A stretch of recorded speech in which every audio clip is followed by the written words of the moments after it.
ఏ Telangana assembly సమావేశాలను live ద్వారా చూద్దాం.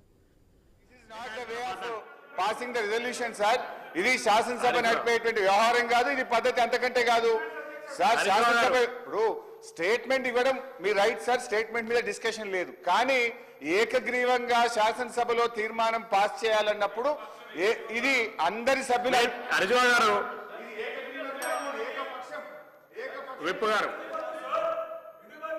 అధ్యక్ష, ఇప్పుడు డిమాండ్స్ మీదే చర్చకు మీరు అవకాశం ఇచ్చినప్పుడు డిమాండ్స్ మీద వారు మాట్లాడే ప్రయత్నం చేయాలి తప్ప సభా నాయకుడిగా గౌరవ ముఖ్యమంత్రి గారు పెట్టిన ప్రతిపాదనను రాష్ట్ర ప్రయోజనాలు దృష్టిలో పెట్టుకొని వారి హయాంలో జరగలేదు. వారు ముందు చూపుతోటి మెట్రోను మనం స్వాధీనం చేసుకొని హైదరాబాద్ను అభివృద్ధి పత్రంలో తీసుకొని పోయే ప్రయత్నం చేస్తే మూసీ నది ప్రక్షాళన అంటే వారికి పట్టదు అధ్యక్ష. 4th సిటీని తీసుకొని ముందుకు పోతామంటే పట్టదు అధ్యక్ష. ప్రతి దానికి అడ్డంకులే. మా ముఖ్యమంత్రి గారు తీసుకున్న ప్రతి నిర్ణయానికి అడ్డంకులు సృష్టించాలని ప్రయత్నం చేయడం తప్ప మరొకటి కాదు. ఈరోజు పద్దుల మీద ఏదో డిమాండ్స్ ఉందో మీరు అవకాశం దాని మీద మాట్లాడే అవకాశం ఇవ్వాల్సిందిగా నేను మిమ్మల్ని కోరుతున్నాను అధ్యక్ష. హరీశ్రావు గారు డిమాండ్స్ మీద మాట్లాడండి ప్లీజ్. డిమాండ్స్ మీద మాట్లాడండి. తప్పకుండా గౌరవిస్తాం అధ్యక్ష, మీ మాటను గౌరవిస్తాం. కానీ జరిగిన తీర్మానం ఇది ఏకగ్రీవ తీర్మానం కాదు, ఏకపక్షంగా చేసుకున్న తీర్మానము. ఈ సభ నడుపుతున్న తీరు పట్ల మా యొక్క తీవ్రమైన నిరసనను, ప్రొటెస్ట్ ను తెలియజేస్తూ now I will go on to the demand.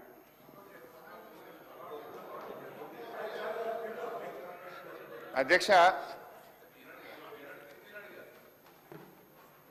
ఈరోజు డిమాండ్స్ మీద మాట్లాడడానికి అవకాశం ఇచ్చినందుకు మీకు ధన్యవాదాలు తెలియజేస్తూ, అయితే ఈరోజు నేను మైనింగ్ డిపార్ట్మెంట్ మీద మా కొత్త మంత్రి గారు వివేక్ గారు అయినారు, వారికి శుభాకాంక్షలు. అయితే మైనింగ్ డిపార్ట్మెంట్ మీద నేను ఈరోజు ఈ డిమాండ్ మీద మాట్లాడాలనుకుంటున్నా. మిగతా డిమాండ్స్ మీద మా గౌరవ సభ్యులు మాట్లాడతారు అధ్యక్ష. ఇకపోతే అధ్యక్ష, ఈ మైనింగ్ డిపార్ట్మెంట్ అనేది చాలా ముఖ్యమైనటువంటి డిపార్ట్మెంటు. రాష్ట్ర ప్రభుత్వానికి 2 రకాల ఆదాయాలు ఉంటాయి. ఒకటి ట్యాక్స్ రెవెన్యూ, రెండవది నాన్ ట్యాక్స్ రెవెన్యూ.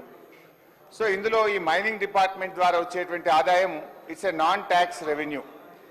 రాష్ట్ర ప్రభుత్వ ఖజానాకు మరి ఆదాయం వచ్చేటువంటి ఇటువంటి శాఖల్లో అధికారులు కానీ ప్రభుత్వం కానీ ఎంత జాగ్రత్తగా పనిచేస్తే మన ఖజానాకు అన్ని డబ్బులు సమకూరుతాయి.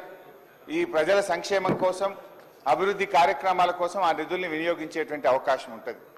కానీ ప్రభుత్వం అధికారులు నిర్లక్ష్యంగా వ్యవహరిస్తే రాష్ట్ర ఖజానాకు తూట్లు పడేటువంటి అవకాశం ఉంటుంది, రాష్ట్ర రెవెన్యూ తగ్గుముఖం పట్టేటువంటి అవకాశం ఉంటుంది.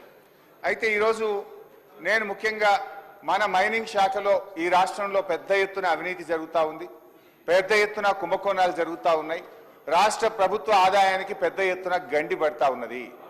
నేను ఏం మాట్లాడినా ఆధారాలతోని, డాక్యుమెంట్స్తోని ప్రభుత్వానికి మేలు జరగాలి, రాష్ట్ర ఖజానాకు తూట్లు పడద్దు, రాష్ట్ర ప్రజలకు నష్టం జరగద్దు, ఇది వ్యక్తుల కోసం కాదు, ఈ వ్యవస్థ ప్రజల కోసం అనేటువంటి దాని మీద నేను మాట్లాడేటువంటి ప్రయత్నం చేస్తా ఉన్నా. గౌరవ మంత్రి గారికి నేను అన్ని డాక్యుమెంట్స్, అన్ని పేపర్లు కూడా వారికి సబ్మిట్ చేస్తాను. కానీ ఈరోజు రాష్ట్రంలో ఏం జరుగుతుందంటే అధ్యక్ష, హైదరాబాద్ నడిబొడ్డునే ఇవాళ మన నగరాన్ని ఆనుకొనే పెద్ద ఎత్తున అక్రమంగా మైనింగ్ వ్యాపారాలు జరుగుతూ ఉన్నాయి అధ్యక్ష. ఎట్లా ఉందంటే కంచె చేను వేసిన విధంగా ఈ రాష్ట్రంలో వ్యవహారాలు నడుస్తూ ఉన్నాయి అధ్యక్ష. రక్షకుడే భక్షకుడైతే ఏం జరుగుతుందో అలాంటి పరిస్థితి ఈరోజు రాష్ట్రంలో మైనింగ్ శాఖలో జరుగుతూ ఉంది అధ్యక్ష.